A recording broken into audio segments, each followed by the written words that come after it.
వి gold trusted gold buyers మీరు తాకట్టు పెట్టిన బంగారాన్ని విడిపించి ఈ రోజు ఉన్న మార్కెట్ ధరకు కొనబడను.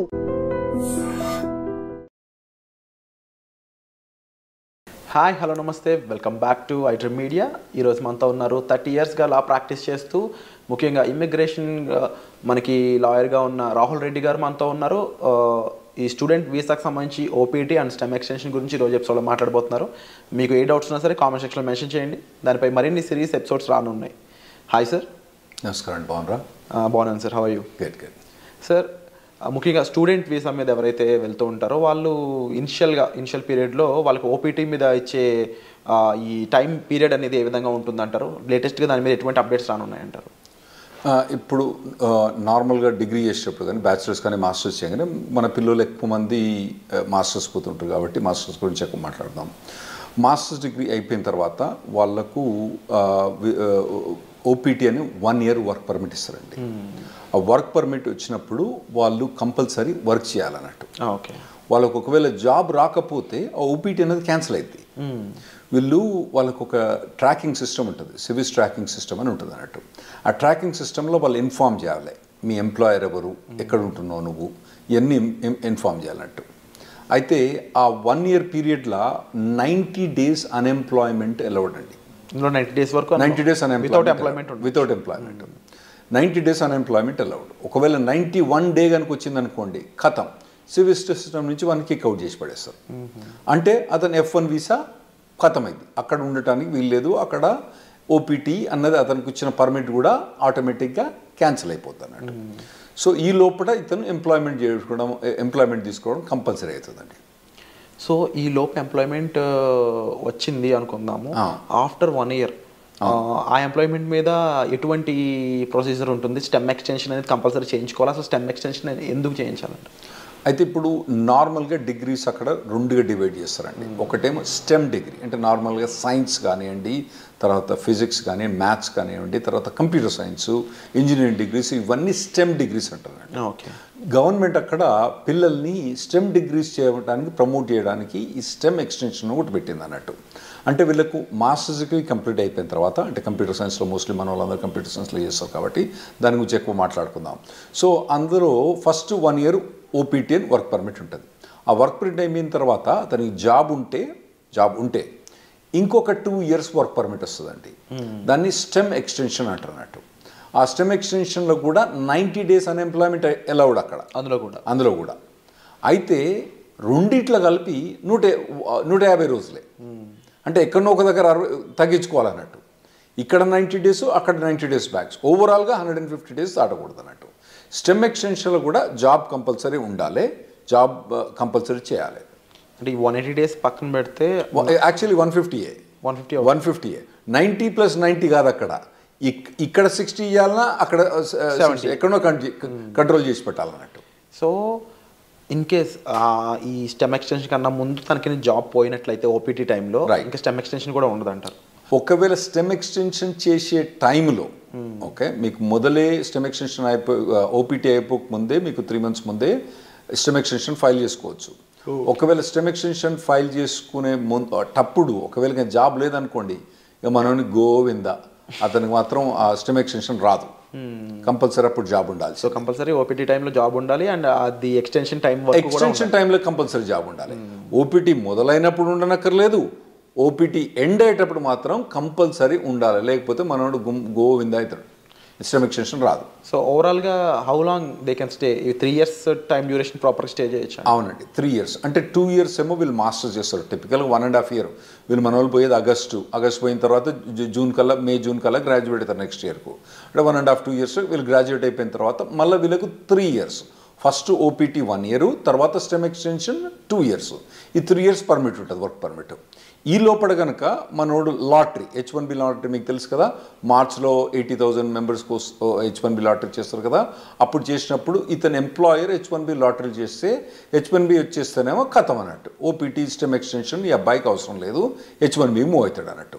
ఒకవేళ అప్పుడు కూడా రాకపోతే ఇక మళ్ళా వేరే వీసా పోవడం కానీ లేదంటే వెనకకు రావడం కానీ అవసరం పడుతుందండి వీళ్ళకు. ఈ ఓపీటీ స్టెమ్ ఓపీటీ రెండు సిమిలర్ అనిపిస్తుంది సార్, డిఫరెన్సెస్ ఏం లేవా ఈ రెండిట్లో? చాలా డిఫరెన్స్ ఉందండి. ఓపీటీ స్టెమ్ ఎక్స్టెన్షన్ చాలా డిఫరెన్స్ ఉంది. ఓపీటీ పీరియడ్లో వాలంటరీ ఎంప్లాయ్మెంట్ అలౌడ్, అంటే internship, unpaid internship allowed. Okay. అంటే ఏదైనా కంపెనీ ద్వారా కానీ ఏదైనా ట్రైనింగ్ ఇస్తాననుకోండి, ఈ అబ్బాయి కనుక అక్కడికి పోయి, అబ్బాయి కానీ అమ్మాయి కనుక అక్కడికి పోయి వాళ్ళు ట్రైనింగ్ తీసుకుంటే పని చేయకున్నా కూడా ట్రైనింగ్ తీసుకున్నందుకు దానికి డబ్బులు ఇవ్వరు. ఎందుకంటే ట్రైనింగ్ ఇచ్చేది ఎక్కువ, డబ్బులు ఎందుకు ఇస్తాడు? ఇవ్వడు కదా. ఇవ్వనప్పుడు కూడా ఇతను ఓపీటీ పీరియడ్లో అక్కడ ట్రైనింగ్ తీసుకుంటే అది ఎంప్లాయ్మెంట్ కింద కౌంట్ అవుతుందండి. ఓకే. అదే స్టెమ్ ఎక్స్టెన్షన్కి వచ్చేటప్పుడు కంపల్సరీ పెయిడ్ ఎంప్లాయ్మెంట్ అన్నది అవసరం. ఓపీటీ పీరియడ్లో ఏమో voluntary or unpaid internship allowed, paid allowed, unpaid allowed. కానీ స్టెమ్ ఎక్స్టెన్షన్కి వచ్చేవాడు కంపల్సరీ పెయిడ్ అలౌడ్ అని, కంపల్సరీ పెయిడ్ ఉండాలి. పెయిడ్ లేకపోతే మనోడు బయటపడాల్సి వస్తుంది అన్నట్టు. ఈ అన్ఎంప్లాయ్మెంట్ రూల్ అనేది ఎలా వర్కౌట్ అవుతుంది ఓపీటీలో కానీ స్టెమ్ ఓపీటీలో కానీ? రైట్. ఇప్పుడు ఓపీటీ ఉన్నప్పుడు నేను చెప్పాను కదండి 90 days. ఓకే, 90 daysలో అంటే ఇతను కనుక ఒక 30 days కనుక సేవ్ చేసుకుంటే మళ్ళీ నెక్స్ట్లో కూడా 90 వాడుకోవచ్చు. అంటే ఇక్కడ 60 వాడుకొని మళ్ళీ నెక్స్ట్ 90 వాడుకుంటే బెటర్. ఓకే, కానీ ఇతనికి 90 days దాకా పర్మిట్ ఉంటుంది అన్నట్టు. సో నార్మల్గా వీళ్ళకి ఇంటర్న్షిప్స్ వస్తాయండి బాగానే. లేకపోయినా కానీ మన చాలా కన్సల్టింగ్ కంపెనీస్ ఏం చేస్తారంటే వీళ్ళని ట్రైనింగ్లో పెడతారు బాగా. అంటే పర్టికులర్గా ఏదైనా పర్టికులర్ టెక్నాలజీ ఉందనుకోండి, ఇప్పుడు ఏఐ అనేది బాగా హాట్ టెక్నాలజీ. ఈ పోరగాళ్ళు ఏం చేస్తారు, ఈ పోరగాళ్ళని తీసుకొని మొత్తం అందరినీ మంచిగా ఒక ట్రైనింగ్ ఇప్పించేసి వాళ్ళకి బాగా పర్టికులర్ దాని మీద ట్రైనింగ్ ఇచ్చి ప్లేస్ చేస్తారు. అంటే ఎంప్లాయర్ కూడా లాభం ఉంటుంది, ఎందుకంటే వీళ్ళు ప్లేస్ చేసినప్పుడు వాళ్ళకి వచ్చే డబ్బులలో వాళ్ళ కమిషన్ ఉంటుంది కదా, అది బాగానే వాళ్ళకు ఉంటుంది కాబట్టి అట్లా చాలా. సో ఓపీటీ పీరియడ్ అన్నప్పుడు నార్మల్గా అయితే మన వాళ్ళు ఎవరికి కూడా ఇబ్బంది ఉండకూడదండి. ట్రైనింగ్ బాగానే ఇస్తారు, ట్రైనింగ్ బాగానే ఇచ్చే కంపెనీలు ఉన్నాయి, వీళ్ళు తీసుకునే కంపెనీ. స్టెమ్ ఎక్స్టెన్షన్కి వచ్చేటప్పుడు మాత్రం ఇబ్బంది అయింది. ఎందుకంటే స్టెమ్ ఎక్స్టెన్షన్ మీద ఉన్నప్పుడు పేమెంట్ అన్నది, పెయిడ్ జాబ్ అన్నది ఉండాలి కదా. అప్పుడు పెయిడ్ జాబ్ ఇంకా లేకపోతే మాత్రం మన వాళ్ళకి ఇబ్బంది అవుతుందండి అప్పుడు. సో ఓపీటీలో టైంలో అన్ఎంప్లాయ్మెంట్ అనేది ఉండకూడదు, అట్లీస్ట్ ఇంటర్న్గానే పనిచేసి ఉండాలి. రైట్. లేకపోతే కంపల్సరీ వెనక్కి రావాల్సిందే తప్ప. రైట్, కంపల్సరీ వెనక్కి రావాల్సిందే. సో ఈ టైంలో అంటే స్టెమ్లో కానీ ఓపీటీ టైంలో కానీ జాబ్ లేకుండా ఉన్న పర్సన్ లీగల్గా స్టే చేయడానికి ఏమైనా ఆప్షన్స్ ఉన్నాయి? అంటే నేను చెప్పినా కదండి, మొత్తం టోటల్గా 150 days అలౌడ్. ఫస్ట్ దాంట్లో 90 చేస్తే నెక్స్ట్ 60, ఫస్ట్ దాంట్లో 60 చేస్తే నెక్స్ట్ 90.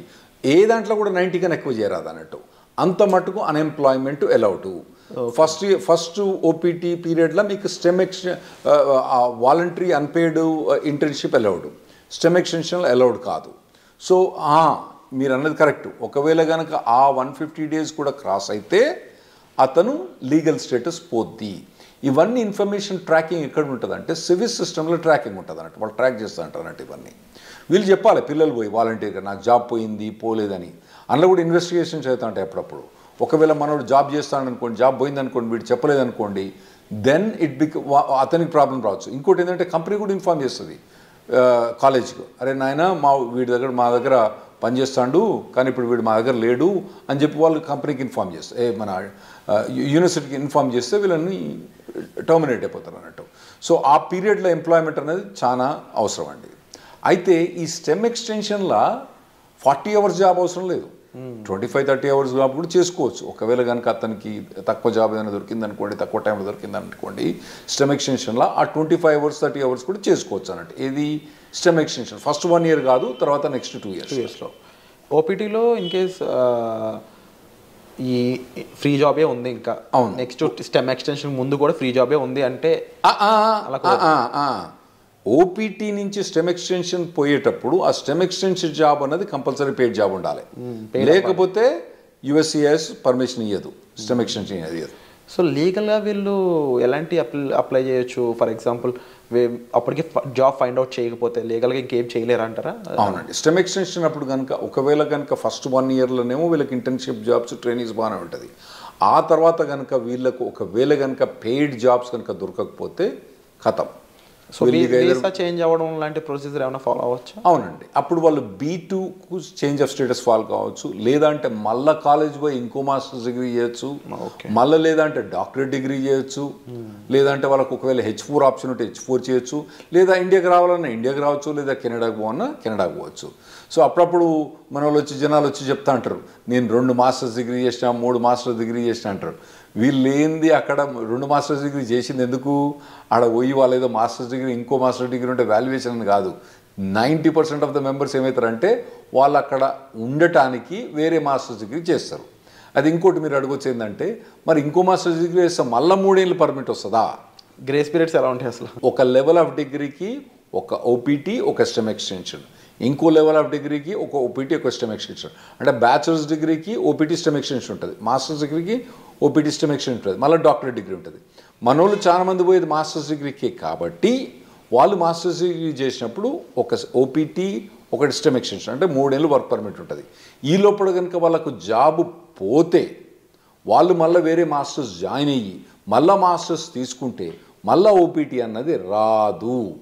ఓవరాల్గా మాస్టర్స్ అనే దానికి ఒకే ఓపీటీ, ఒకటే మళ్ళీ మాస్టర్ చేసి ప్రతిసారి మాస్టర్ చేసినప్పుడు ఓపీటీ మళ్ళీ అది వస్తుందా? రాదు. అండ్ ఇన్ కేస్ జాబ్ వచ్చాక జాబ్ ఛాలెంజెస్ అనేవి ఏ విధంగా ఉంటాయి వీళ్ళకి? ఉంటాయండి, జాబ్ ఛాలెంజెస్ బాగా టఫ్గా ఉంటాయి. ఎందుకంటే వీళ్ళు నార్మల్గా కన్సల్టింగ్ కంపెనీ ద్వారా పోతారు కాబట్టి వీళ్ళకి జాబ్ డ్యూటీస్ హెవీగా ఉంటాయి, జాబ్ ఛాలెంజెస్ ఉంటాయి.